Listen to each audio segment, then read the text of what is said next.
কি হ'ল কাইলৈ যাবি শ্বিলঙলৈ কি তোৰ টুপিৰ চুপিৰ লং পেণ্ট চাৰ্ট চব আনিছে সেই জোতা চোতা শাহুৱে কি কৈছে বা ঐ নুশুনিবি এজনী কথা নুশুনিবি যা তহঁতি যোৱাই নিম বুলি কৈছ তহঁতি যা এইবোৰ কথা শুনি নাথাকিবি গম পাইছ না যাব লাগে যা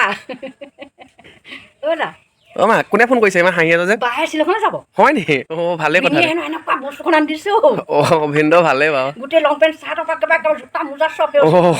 ভিনদেউ ভাল মানুহ দেই ভাল মানুহ ছোৱালীজনী এনেকুৱা ভাল লাগিছে মোৰ জোৱাইটো বৰ ভাল পালোঁ মই হয় হয় বহুত ভাল হাঁহি পালোঁ সঁচাকৈ বায়ো লাকি আৰু তাইও লাকি অ' মা মই তোক কথা এটা কম বুলি ভাবি আছিলোঁ সেই আমাৰ গীতাও কৈ আছিলে সেই বোলে ব'লকচোন বোলে কাজিৰঙাতে অকণমান ফুৰি আহোঁগৈ বোলে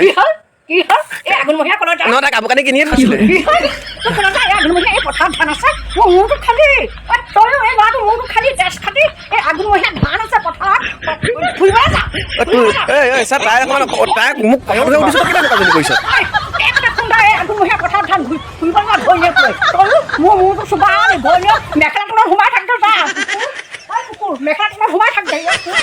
ফুৰিবলৈ যা ঐ ছাৰ কথাটোহে কৈছোঁ বা ইমান উল্টা পাক মানুহ